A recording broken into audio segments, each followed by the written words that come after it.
Folks in Southern California were awakened from a sound sleep by a 4.4 magnitude earthquake. It was located near Fontana. There was minor damage, grocery store shelves, some broken glass. Mostly, though, it reminded Californians that 2 days from now marks the 20-year anniversary of the Northridge quake. That killed 57 people, injured over 5,000, and caused $20 billion worth of damage. Hey, bro, who do you think's gonna win, man? Oh shit! Don't tell me it's fucking. You serious?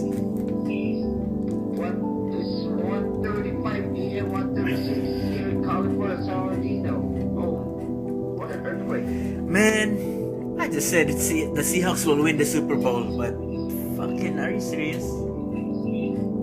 Hold on, man. Hold on. Damn. How did you wake up this morning? Shaking. What did it feel like? I started slow, then fast, and I just went back to sleep. You seem pretty, nothing phases you, right? What could I do?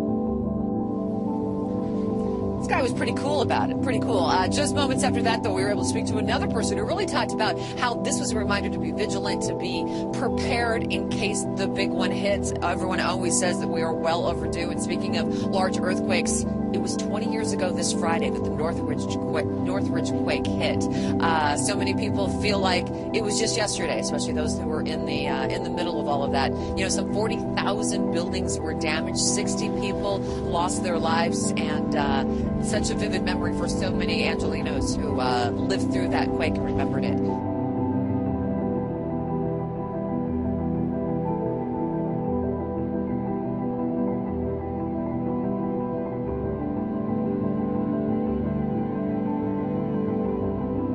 Marina under fire again after as many as 100,000 fish have been found dead in that lake.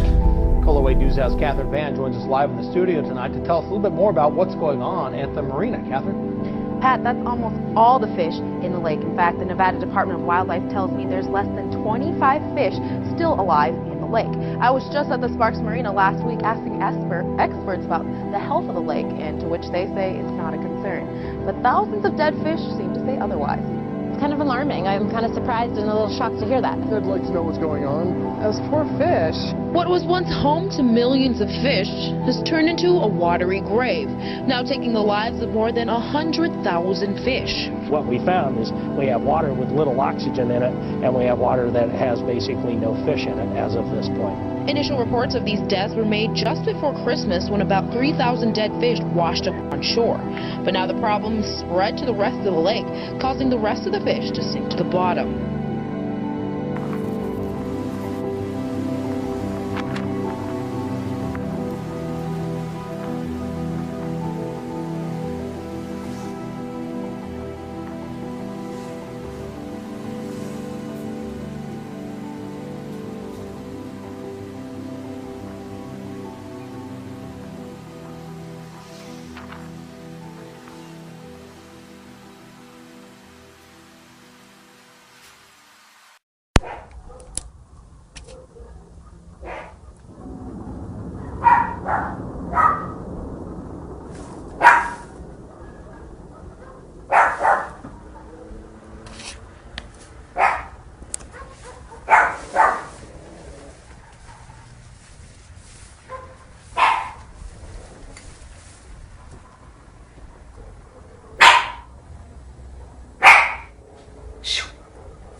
residents to leave their homes. At least 26 regencies and municipalities across the country have been affected. In one of the worst-hit areas of Subang in West Java, floodwaters reached a depth of more than 1 meter. Meanwhile, floods have begun to subside in certain areas of Jakarta. The National Disaster Mitigation Agency said on Monday that nearly 63,000 people had been evacuated from several locations in the capital. The rains are expected to continue through the rest of the week, with the heaviest rainfall predicted for Thursday and Sunday. Heavy rains bring significant flooding to parts of the Indonesian capital, Jakarta. The deluge has forced the evacuation of nearly 6,000 people and killed at least 2. The rainfall has been pounding Jakarta since last week, and water levels began rising on Monday. This woman says her family doesn't have any dry clothes left, and they've run out of food. More rain is forecast in the coming days.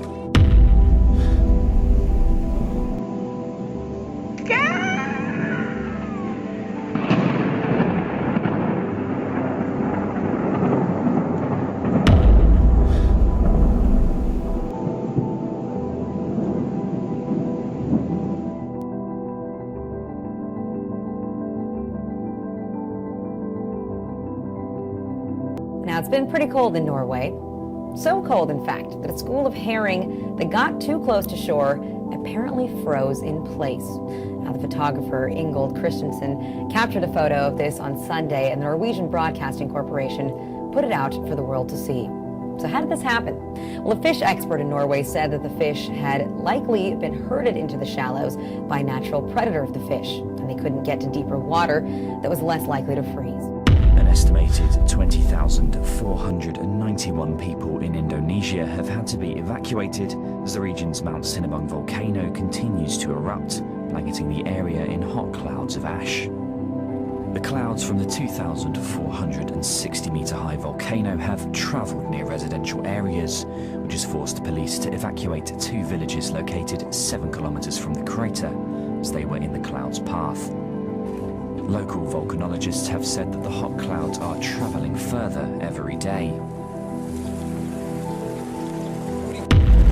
Record rainfall in southeastern France has led to floods in which 2 people have died, 1 person in his cellar, another was swept away in his car, while it's reported a 3rd person is missing. 1 woman told how her empty car was washed away by a huge wave. Helicopters have been deployed to pluck people to safety. Around 155 were airlifted, many more were evacuated by boat. Officials said at one stage around 4,000 homes were without power. I'm in shock. I've never seen this before. I had neighbors on the roof. I didn't know what to do. I didn't know if I should go or not. I didn't sleep last night. I'm shaking and I'm scared. Prime Minister Jean-Marc Ayrault visited the area when the mud and silt from the river Gapo, which burst its banks, caused significant damage. In the Mediterranean city of Nice, around 100 millimetres of rain had fallen in 3 days, compared with a monthly average of 85 millimetres. The heavy rains also lashed parts of northern Italy, where 1 man was killed and another is reported as missing. Around 600 people had to be evacuated as the rainstorms threatened landslides. Passengers on a train had a narrow escape when it was stranded on a cliff near the city of Genoa after one of its carriages and the engine were derailed due to a landslide. Local sources reported it could take weeks to remove the train from its precarious position.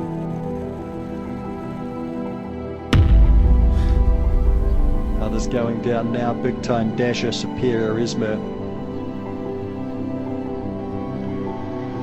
Lined and ready, race 11. Everything's shaking here, I'm afraid. Looks like we might have a bit of an earthquake going on here, a very big earthquake in fact. We've got a very large earthquake going here. New Zealand's capital Wellington has escaped without major damage after being shaken by a 6.3 magnitude earthquake. It's left North Island residents rattled as they brace for aftershocks. It was more excitement than they're used to at the Palmerston North Greyhounds. Bit of an earthquake going on here, a very big earthquake in fact.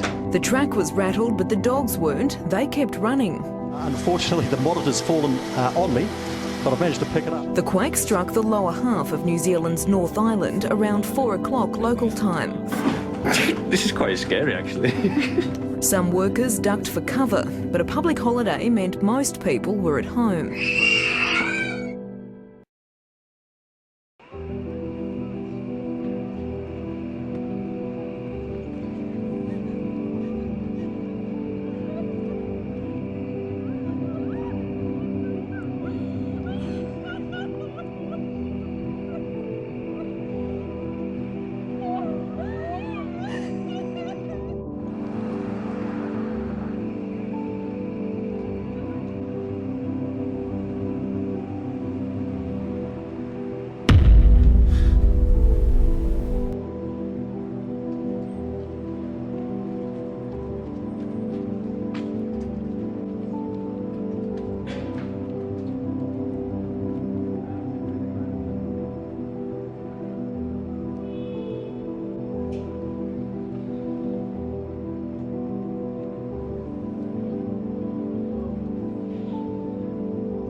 Sitting at Franget's Park and we just kind of felt the whole thing move. A local describes the earthquake that shook central New Zealand, including the capital, Wellington. Kind of scary, it's just shaking everywhere. We were sitting at Franget's Park and we just kind of felt the whole thing move. At Wellington Airport, an eagle landed, amazingly away from passengers. There was all these people under it and they were running and screaming. It was really scary.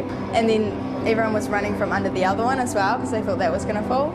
The region escaped without major damage, just one serious mess. Residents took to social media to share the aftermath. We hear like this massive crack and everyone's like, what's going on here?